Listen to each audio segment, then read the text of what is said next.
Сәлем достар, бүгінгі күннің өзекті мәселелерін талқылаймыз құрметті жандар. One Piece 1191 тарау көрермендер үшін қызық оқиға жалғасады. Бұл жолғы бетті көп емес көрермендер үшін One Piece манга. Видео 18 минут немесе 30 минутқа жалғастырмаймыз. Қазақ тілінде манга біздің елде өте аз, әсіресе One Piece тарау. Сондықтан осы жерде оқи көре аласыңдар. Достар, көп сөзді қойып тарау видео түрінде түсіндіруді бастаймын. 1191 тарау Локи әлі де осында. Тараудың атауына қатты мән бермеңіздер. Біз бұл тарауда не мағына беретін білеміз достар. Сабыр сақтап кетіңіздер. Имуға қарсы кескілескен шайқаста ауыр жараланған Луффи әлі де есін жиып орнынан тұруға тырысады. Бүкіл денесінен қан сорғалап тұр. Осы жерде тағы да күлуге тура келеді. Өйткені Луффидің өмірін тағы да оның жемісі құтқарып отыр. Шын мәнінде 5-ші герде құдайлық қабілеттерінің арқасында оның денесі аса жылдам қалпына келеді. Сол регенерация оның өмірін сақтап қалуда. Егер бұл жеміс болмағанда, Луффи баяғыда өліп кетер еді. Мұны әлі де түсінбейтіндерге тағы бір ескерту. Луффидің тағдырдың жетегінде жүргені барған сайын анық байқалып келеді. Оның жолындағы көптеген шешуші сәттерге жемісімен өткеннен жеткен.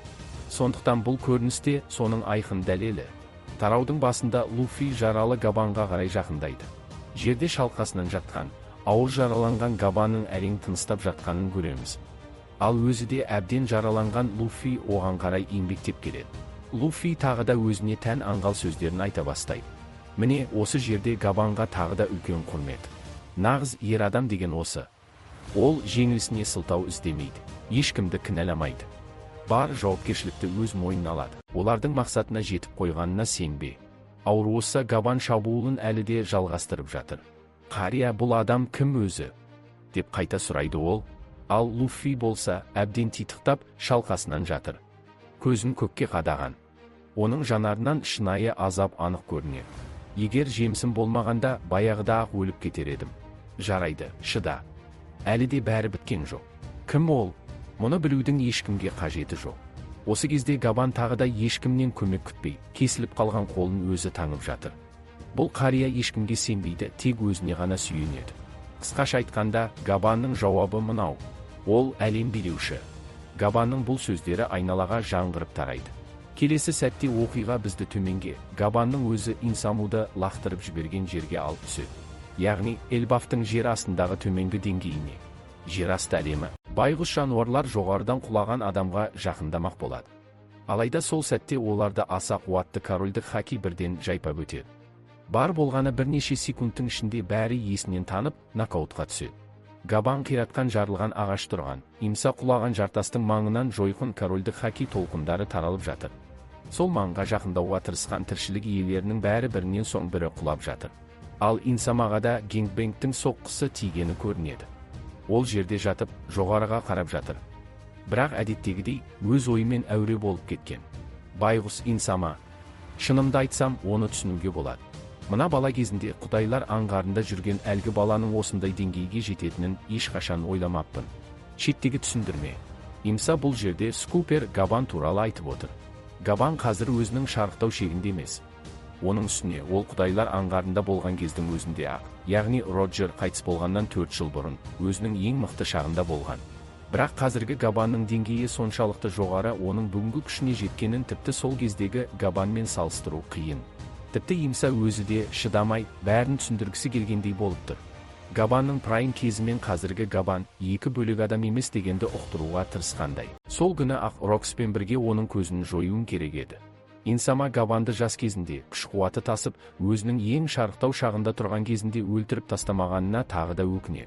Енді Инсама күшейтілген ормандармен бірге өзінің жаңа оянған формасын көрсетеді. Ал қазір оның қандай кейіпке енетінін көріп, жағаларыңды ұстайсыңдар. Бұл жын перідей тотықұс Скоппер Габан лақтырып жіберген жаққа сұстана қарайды. Көп ойланбастан ол лезде шабуыл жасап, қарсыласын бір соққымен жайратып, келесі шайқасқа қарай ұша жөнеледі. Айналаны корольдік ерік кернеп, ол көкке қарай шарықтап көтеріледі. Оқиға орны аз ғана өзгергенімен бұл өте маңызды әрі күрт ауысу. Күншуақ әлемі. Үкілер кітапханасы. Артқы кіреберістің жертөлесі. Енді көңілім орнына түсті. Барлық кітап аман есен сақталды. Деп қуанады кішкентай Чомпа. Иә, Библа оларды өртеніп кетпей тұрып жинап үлгерген деп Ника Робин де оны қолдайды. Чоппер, біз оның сенімен сөйлескенін қалаймыз. Өйткені оның бізге айтқысы келген бір нәрсесі бары анық. Ақыры, бірнеше айдан бері күткен құпияға кезек келеді. Библа Чомпа арқылы бізге бір құпияны жеткізбек. Бірақ Библаның сөзін естігеннен кейін Чоппердің төбе шашы тік тұрып, естігеніне сене алмай қалады. Бақытымызға орай, келесі тарауды тағы 2 апта күтудің қажеті жоқ. Библа Чопперге не айтқанын әзірше біз білмейміз, бұйырса біле жатамыз.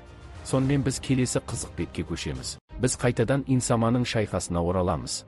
Айналаны корольдік ерік жігердің дүмпуі басып, Инсама тағы да бәрін тас-талқан етуге дайын тұр.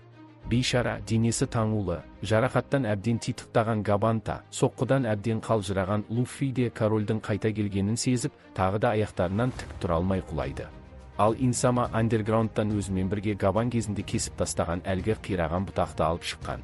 Енді оның тұңғиықтың екінші таңбасы деп аталатын жаңа формасын көруге дайын болыңыздар. Алдымызда Инсаманың жын кейпіндегі екінші формасы пайда болды. Бұл жолы оның түрі бұрынғыдан да қорқынышты. Енді оның арқасында дөңгелек тәж тәрізді шеңбер жоқ. Ол оны белінің айналасын қоршап тұратын ободок секілді сақинаға айналдырған.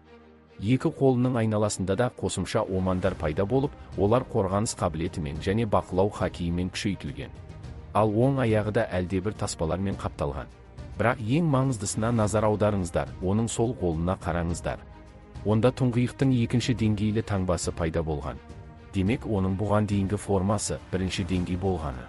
Енді алдағы тарауларда бұдан да сұмдық, тіпті үшінші формасын көруіміз әбден мүмкін. Тағы бір қызық деталь бар. Мына 3 бас сүйек енді оның кеудесіндегі моншақтардың арасында орналасқан. Ал бірінші формасында олар шалбарының үстінде тұрған еді. Демек, бұл Инсаманың аса маңызды бір атрибуты болуы мүмкін. Ең басты сұрақ енді мынау. Біз қазір көріп отырған Инсаманың барлық денесінде осы тұңғиық таңбалары бар ма? Бәлкім бұлардың бәрі шын денелер емес, қуыршақтар немесе марионеткалар шығар. Өйткені өзі неге осыншама өлмейтін күшейткіштерді денесіне тағып жүруі керек? Бұл ұлы құбыжықтың тағы қанша құпиясы бар екен? Луффи ішпен жатып алып, мұны әрине істемейтінін айқайлап айтып жатыр. Ал Габан болса, әл дәрмені қалмаса да, қайтадан 2 аяғына тік тұрып, жалғыз қалған қолымен Инсаманың екінші шабуылын қарсы алуға дайындалды. Алайда Луффиден айырмашылығы, Габан дәл осындай ауыр жарақаттармен де шайқаса алады. Инсама көп ойланбастан қайтадан ашуға булығып, Габанға қарай ұмтылды. Ханабами сүйек жегіш. Ол тағы да қан түкіріп, өзінің сұмдық сүйек семсерін жаралы Габанға қарай бағыттады. Осы жерде маған бір кадр ерекше ұнады. Өйткені ол кадрдың өзінен ақ жағдайдың қаншалықты үмітсіз екені көрініп тұр. Габан соңғы күшін жинап, барынша патшалық хоккейін шығарып, артында тұрған бейшара Луффиді қорғау үшін Инсаманың кезекті шабуылын қарсы алуға дайындалды. Габан мұны тағы да дұрыс түсінді. Инсаманы тоқтатудың жалғыз жолы қашып құтылу. Бірақ дәл осы сәтте Элбафтағы ең мықты кейіпкердің пайда болуы. Бұл өзіме, тіпті оның бала кезінен бері Хайрудинді дыбыстап келе жатқан дауыс актерін арнайы шақырдым. Ең мықты кейіпкердің дауысын да дәл сол адам салсын дедім. Луффи өзіне туысқандай жақын Хайрудинмен қайта қауышады. Сол сәтте Луффи мен Габан шетке ұшып кетеді. Хайрудин Инсаманың шабуылын өз денесімен қабылдап қалады. Инсама соққыдан жалтарып үлгермей, тағы бір соққының астында қалады. Ал Хайрудин болса, өзінің қаншалықты жойқын күшке ие екенін ісімен дәлелдеп жатыр.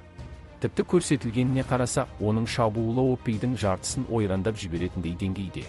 Өздеріңіз көріп тұрсыздар, Хайрудин Инсамаға өзінің сол жақ бетімен ақ жойқын соққыны қабылдатып отыр.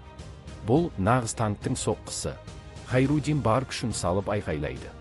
Бірақ Инсама тіпті көзінде жыпылықтатпастан, оған тағы да олманын бағыттайды. Бұл сахнада Инсама көмекке асығып, өзінің бауырларын құтқарып қалғаннан кейін, қатты соққыдан тағы да шетке қарай ұшып кетеді. Бірақ осы кадрда менің ең сүйікті фреймім бар. Мені әбден шаршатты-ау деген оның түрі бәрін айтып тұр.